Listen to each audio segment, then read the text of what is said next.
Hello friends, मैं वीरू चौहान। संयम UPSC में आपको स्वागत है। गुरुवार को एक कतर से मुद्दा उठा जिसमें हमारे पूर्व 9-8 जो नौसेना के अधिकारी थे उनको मौत की सजा सुनाई गई है कतर के कोर्ट द्वारा।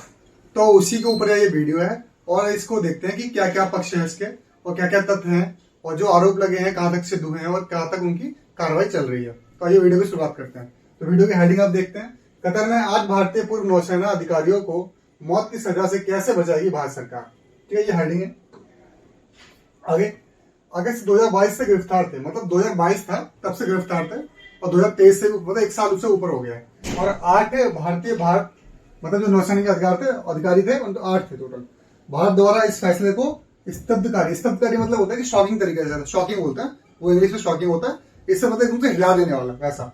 सरकार सारे कानूनी विकल्पों पर विचार कर रही है, ये सरकार का कहना है। सरकार का विदेश मंत्रालय उसका ही कहना है कि हम सारे विकल्प पर जितने भी कानून प्रक्रिया से हो सकते हैं उस पर विचार कर रहे हैं, उस पर काम भी कर रहे हैं। और सरकार इस मामले को बिल्कुल अर्जेंटली इसको हैंडल कर रही है और इसको किसी को ढील देने की कोशिश में नहीं है। वो इसको पूरा अच्छे से देखरेख में सरकार की है। विदेश मंत्रालय पूरे अंडर कस्टडी में मैटर। भारतीय विदेश मंत्रालय उक्त 8 लोगों के स्वजन के संपर्क में, मतलब जो परिवार के मेंबर्स हैं उनके साथ संपर्क में है हमारा विदेश मंत्रालय।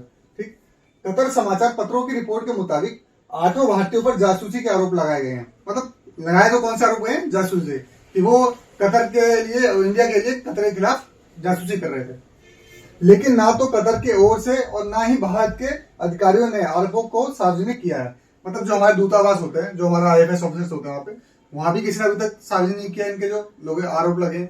और जो कतर की सरकार है उसने भी कोई ऐसा सार्वजनिक अपना कोई मतलब बयान नहीं दिया है। ठीक है, तो ये जानने वाली बात है, इस समाचार पत्रों से पता लगा अभी तक जो कतर के समाचार पत्र हैं। ये पूर्व अधिकारी अभी कतर सेना से जुड़ी कंपनी, ये जितने भी 8 अधिकारी थे नौसेना के, ये जो कतर की सेना से जुड़ी एक कंपनी है उसमें काम कर रहे थे, जिसका नाम था अल दहरा ग्लोबल टेक्नोलॉजीज में काम कर रहे थे। पहली बार 1 अक्टूबर सरकार ने ये कहा कि हमने इतने सालों में, जब से मेरी गिरफ्तारी हुई है तब से बहुत राजनयिक सपोर्ट की बात की है कतर को, कि हमारे जो अधिकारी हैं उनको राजनयिक सपोर्ट मिलना चाहिए। पर जो कतर की सरकार ने कहा एक्सेप्ट की, अभी तक उन्होंने हमेशा टालम टोली की, मतलब हमेशा टाला है उस राजनयिक सपोर्ट को। पर अब बाद में कब एक्सेप्ट की? 1 अक्टूबर 2023 को कतर में भारतीय राजदूत ने उनसे मुलाकात की। जो भारत का राजदूत था उसने वहां मुलाकात की उनसे और सबसे मतलब मिले। वो 9 साल तक अधिकारियों का बेदाग कार्यकाल रहा। जो अधिकारी थे इन्होंने क्या जो अपने काम किया है उसमें उनका जो जितना भी कार्यभार था उसमें वो बेदाग रहे हमेशा, मतलब अपनी ड्यूटी के प्रति ईमानदार और देश के प्रति ईमानदार रहे और इनका जो कार्यकाल था बेदाग था। ठीक, और जितने हमारे ये अधिकारी हैं उनके 8 के नाम है। पहले का नाम कैप्टन नवतेज सिंह गिल, कैप्टन वीरेंद्र कुमार वर्मा, तीसरे का नाम कैप्टन सौरभ वशिष्ठ, चौथे अधिकारी का नाम कमांडर अमित नागपाल, 5वें का कमांडर सुगुनाकर पकाला और कमांडर संजीव गुप्ता और सेलर राकेश। और ये 8वें है कमांडर पूर्णेंदु तिवारी। इनके बारे में थोड़ा जान लेते हैं। 2009 में प्रवासी भारतीय सम्मान दिया गया, मतलब पूर्णेंदु तिवारी को 2009 में प्रवासी भारतीय सम्मान दिया था, जिसमें कहा जाता है कि जिस इंडियन ने विदेश में जाके इंडिया की छवि सुधारी उसको दिया जाता है।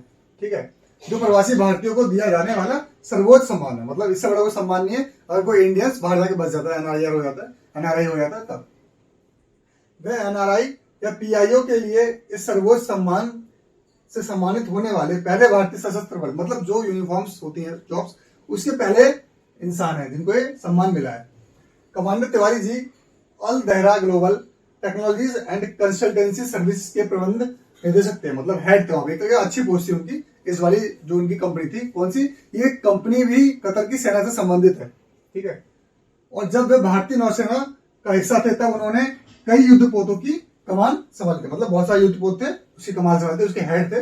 इनके अंडर कस्टडी में ये पोत थे, वो गाइडेंस होते थे। ठीक है, तो इस वीडियो को पूरा सच ये था और बाकी और खबरें आती रहेंगी और चीज इसमें ऐड होती रहेंगी। पर ये जो मैटर है थोड़ा इंपॉर्टेंट हो जाता है क्योंकि IR की दृष्टि से भी आता है। और कतर एक तरीके से हमारे अभी जो हमारे संबंध है कतर से ठीक संबंध चल रहे हैं, इसलिए उसको जानने में भारत और पड़ोसी देश और उनसे संबंध के रिलेटेड ये आ जाता है।